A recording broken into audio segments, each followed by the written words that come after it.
Morning, everyone. Earlier today, we held our weekly caucus meeting where we discussed the progress of the American Rescue Plan. The Budget Committee acted on Monday to favorably report out the $1.9 trillion bill, and we're looking forward to the legislation being taken up by the House of Representatives in the next few days. The American Rescue Plan has bipartisan support across the nation from Democrats and Republicans, as well as considerable support amongst independents. American Rescue Plan is the right response to a once-in-a-century pandemic that has brought a lot of pain and suffering and death to the American people. More than 500,000 Americans dead, more than 25 million Americans infected by the coronavirus, over 100,000 small businesses permanently closed, tens of millions of Americans who have been unemployed at different points in time, many confronting food insecurity and the prospect of homelessness. The COVID-19 pandemic is a once-in-a-century tragedy. It requires a once-in-a-century continuing, comprehensive, and compassionate congressional response. That is what the American Rescue Plan represents. And it's our hope that some of my colleagues on the other side of the aisle will stop playing politics and support the effort to meaningfully support the American people. We will also take up later on today the Equality Act put forth by Congressman David Cicilline. It has the support of every single House Democrat as a co-sponsor. And we expect that it will receive bipartisan support on the floor of the House of Representatives because it's the right thing to do. This is a country that prides itself on equal protection under the law and liberty and justice for all. But in the absence of federal civil rights protection, there are members of the LGBTQ community who are fair game in the eyes of the law to be targeted based on sexual orientation. That is not America. And today, House Democrats will take an important step in continuing our long, necessary, and majestic march toward a more perfect union. We now yield to our distinguished Vice Chair, Pete Aguilar. Thank you, Mr. Chairman.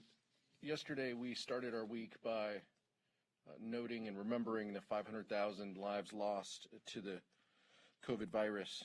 It's a staggering number, and when our hearts go out to the millions of Americans who have been touched as loved ones. Right now, it's more important than ever that we do everything that we can to crush the virus, rebuilding our economy for working people and families that need the support to get back on their feet. This week, we're considering legislation to do just that. The American Rescue Plan, as the chairman mentioned, has the support, the bipartisan support of the American people. It meets the moment and is decisive and should have bipartisan support. The American people deserve relief, and House Democrats are acting on that. And we hope that our Republican colleagues will join us. Mr. Chairman. Thank you, Pete. Questions? So on the 9/11 Style Commission, Republicans are complaining that Pelosi's proposal was not bipartisan, that it was a 7-4 split on members. Why not just make it equally bipartisan with equal number of Republicans and Democratic appointees? Well, that's a question that I think will need to continue to be discussed. I haven't seen those particular Republican complaints. The Speaker has made it clear, as have other Democrats in both the House and the Senate, that we want to make sure that this is bipartisan in nature in terms of the quality of the people who are part of the commission. They should be impeccably credentialed Americans who are both Republican and Democratic former officials or individuals connected to their affiliation. In terms of what the ultimate split looks like, we'll see where that discussion goes, but I think the overall commitment to making it clear that the 9/11 style commission connected to the January 6th violent insurrection incited by the former twice impeached President of the United States of America should be bipartisan in nature, or perhaps better said, nonpartisan in nature, because we should approach figuring out what happened, why it happened, and how do we prevent this type of violent attack on our democracy from ever happening again in a way that simply seeks the truth, not through a partisan lens. Does it undercut the legitimacy, though, if there's more Democrats on the commission than Republicans? I'm not prepared to say that it undercuts the legitimacy. I'd be interested in taking a look at the actual 9/11 commission. I believe that the original commission had a Republican-appointed chair and a Democratic vice chair, not two co-chairs. That's my understanding. And if that, in fact, is the case, okay, let's explore the possibilities of the Constitution and makeup of this commission, but let's have some intellectual consistency, because Republicans are always complaining just for the sake of complaining about things that they themselves do. We see that now with the American Rescue Plan as they're complaining about the reconciliation process, the one that they used to pass the GOP tax scam. Well, to follow up on Leon's question, if you say the Republicans complain about everything, why don't you just stop the complaint that it does look unfair by doing a 7-4 split? The 9/11 Commission was actually evenly split. So why don't you just eliminate that complaint they have, and eliminate the idea that it could look partisan because it's got more members on one side than the other, to stop that argument? I'm not involved in the drafting of the legislation, but I'm not prepared to say that a 7-4 split is unfair based on who actually is part of the commission. That ultimately should be the determination. But I'm sure the committees of jurisdiction will weigh in as appropriate in moving this legislation through a process that is going to exist, that will necessarily involve negotiation. It's going to involve committee markups. It's going to involve taking suggestions from both Democratic and Republican members. Presumably, it's going to involve amendments that can be submitted during the markup process to improve upon the initial legislation. And ultimately, people will presumably have an opportunity to make their case before the Rules Committee in connection with any amendments. And so to start out the process now by complaining when we just have an initial framework that has been presented and, in fact, was shared by Speaker Pelosi with Leader McCarthy, who doesn't always operate in good faith. And he set a bad tone on January 3rd by delivering, an egregious speech on the floor of the House, and then, of course, has continued to provide aid and comfort to the insurrectionists, including by voting with those objections. All of that said, Speaker Pelosi still presented the framework to the Republicans, which then, of course, instead of leading to some kind of good faith conversation from them, they immediately launched into a partisan political attack. What I'd offer too is the Speaker's been, very clear that this was the initial outreach. This was the opening discussion about the commission style. As the chairman mentioned, what's important here are that the individuals who were chosen, which I understand the question about who appoints them. That doesn't necessarily mean that the president wouldn't appoint someone who has a different voter registration than our party. So I think that's important to note, but the composition of the commission is what's important. Keeping in mind, the 9/11 commission had one woman, no people of color. So let's have a commission that looks like the country, that looks like our Congress, guide this discussion. And it's important that it be bipartisan and bicameral. I know that the Democratic Caucus strongly believes that, and will continue to have these discussions to make sure that we get this right. Senator Mitt Romney has proposed a Family Security Act. He says it would cut child poverty by 1/3 and provide low-income households in the U.S. with $350 a month for every child they are raising younger than 5 and $250 a month for every child between the ages of 6 and 17. What do you think of his proposal, and will Democrats support it?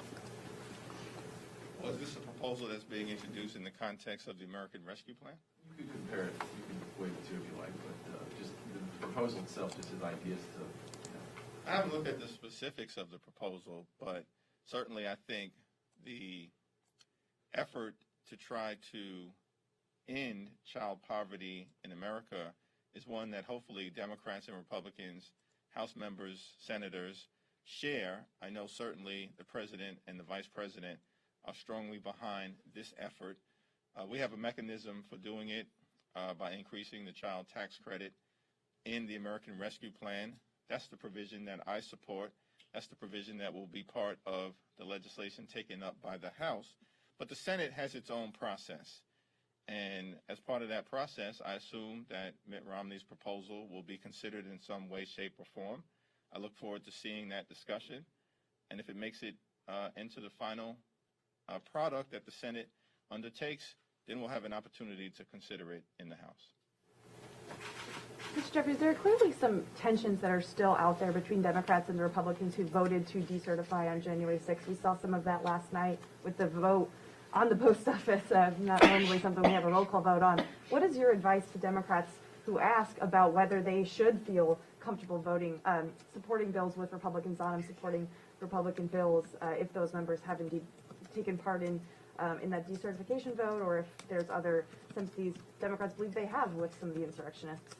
Well, the Speaker made a very important observation in the caucus call today, and that is that every single member of the House on the Democratic side, as always, our best advice is in making decisions about how you conduct yourself here in the Congress. We simply ask that you follow your conscience, the Constitution, and do what's in the best interest of your constituents. As the Speaker pointed out, the 3 C's, not the 4 C's, which is the caucus being the 4th one. Your conscience, the Constitution, and your constituents.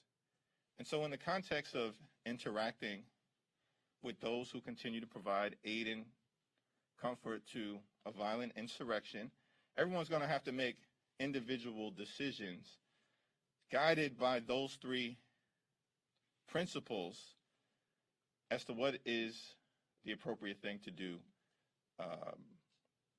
on behalf of the people you are privileged to represent. Pete, you want to?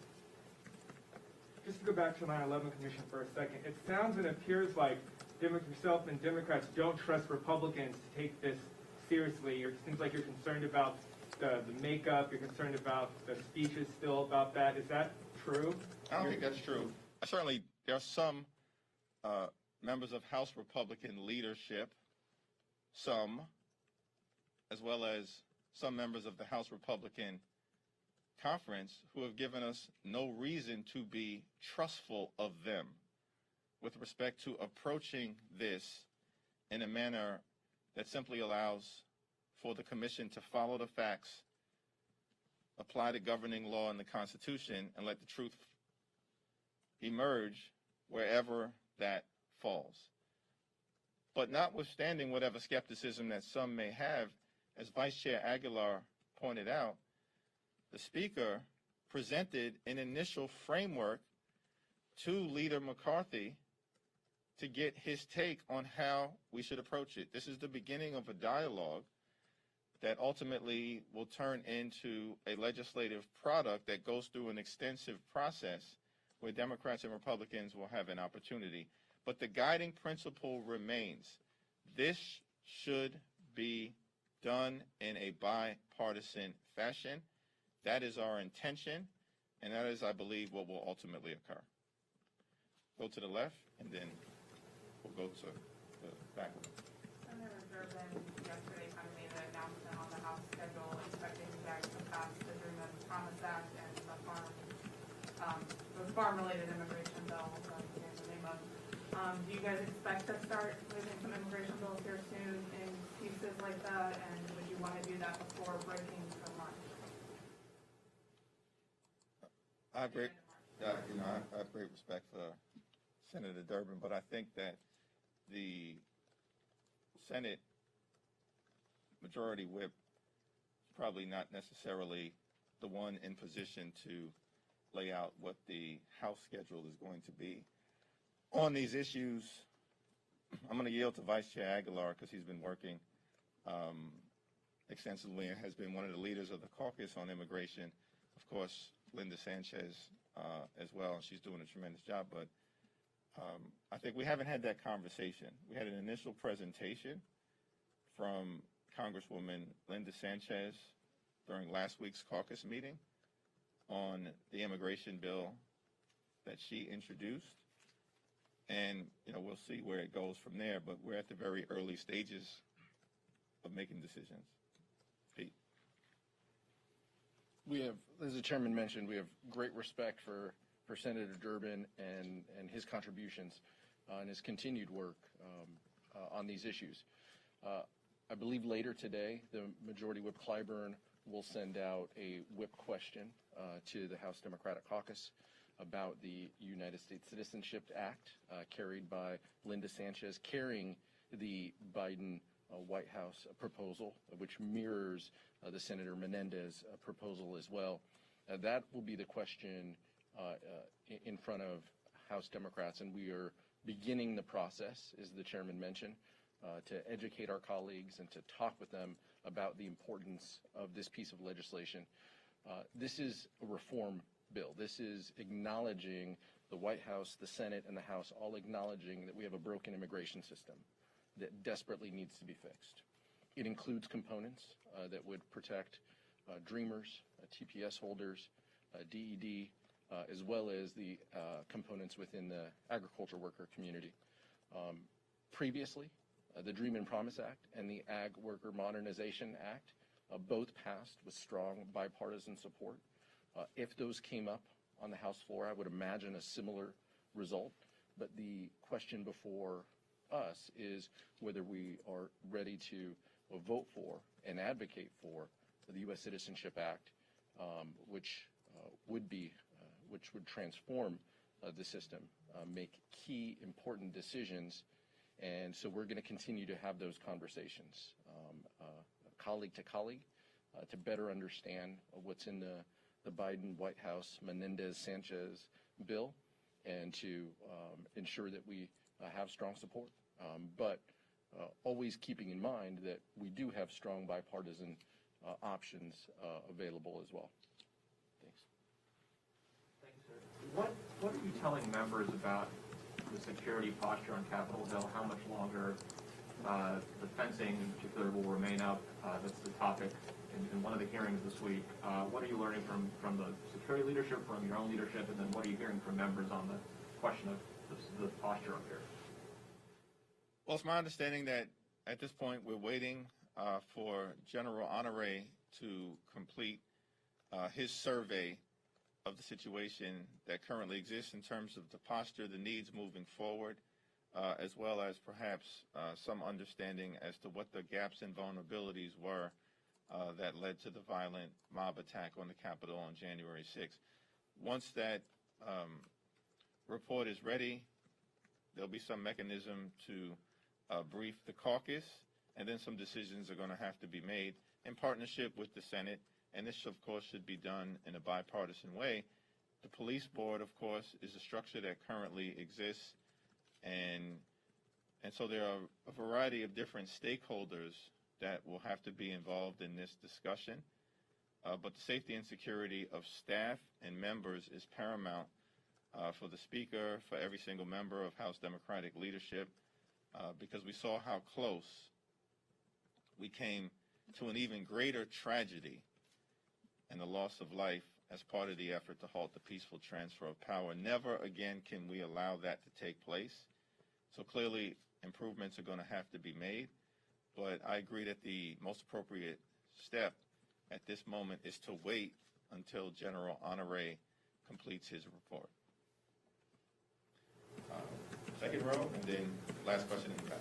On the COVID relief bill, right now it looks like the minimum wage is under discussion, the parliamentarian meeting, I think, today. If that is not able to be included in the vote the House takes on Friday, do you expect the support from the Democratic caucus to be as strong as it would be if it was in there? Will that be an issue if it's taken out? Yeah, I expect that the House Democratic Caucus is going to strongly support the American Rescue Plan. We remain hopeful that the $15 minimum wage increase, which takes place gradually over a period of 4 years, will be made in order in terms of the Byrd Rule and reconciliation. America is the wealthiest country in the history of the world. The notion that we have people working for $7.25 an hour, which is the current federal minimum wage, is egregious in the context of all the wealth that exists in this country. The basic American contract is that if you work hard and play by the rules, you should be able to provide a comfortable living for yourself and for your family. That contract is broken when the minimum wage is at $7.25 per hour. That is not America. And the pandemic has exposed significant disparities that exist across many different communities, including communities of color. Joe Biden promised not a return to normalcy, but to build back better in the context of the public health and economic challenges that we face related to the pandemic. In my humble opinion, building back better includes a $15 per hour minimum wage. It's my hope that the Senate parliamentarian will see fit to authorize its inclusion. Last question, thanks. To follow up on the security question, we're going to see more hearings this week and next week, not just about January 6th, but also about domestic terrorism and extremism. So I'm wondering if you think that the existential threat to members and to this building still warrants the type of security that we have outside and today. Well, I don't want to get out ahead of the expert analysis and exploration that is underway from a variety of different stakeholders, including but not limited to General Honore and his report. And so I'm thankful for the sacrifice and the service of the Capitol Police. Those women and men who did battle in hand-to-hand combat for hours are American heroes, and they saved lives. The carnage could have been much worse. But clearly, the Capitol Police officers were underprepared and under-resourced for that type of cataclysmic, violent event. And we want to make sure that we put them in the best possible position moving forward to defend the Capitol. And it's my expectation that that's exactly what we are going to do. One final point that I'd mention in the context of the American Rescue Plan, and we'll see what comes back from the Senate. In addition to having bipartisan support across the country, as Vice Chair Aguilar pointed out, the American Rescue Plan has the support of the Chamber of Commerce. That's a right-leaning organization. The American Rescue Plan has the support of the Business Roundtable. That's a right-leaning organization. The American Rescue Plan now has the support of more than 150 of the nation's leading CEOs, including Steve Schwarzman, one of the biggest Republican donors in the nation. They all recognize that the American Rescue Plan is the right thing to do to crush the virus, provide direct assistance to everyday Americans who are struggling, and lay the groundwork to supercharge our economy. It's my hope that my Republican colleagues in the House will stop playing politics and join everybody else in supporting the American Rescue Plan so we can do the right thing for the American people. Thank you.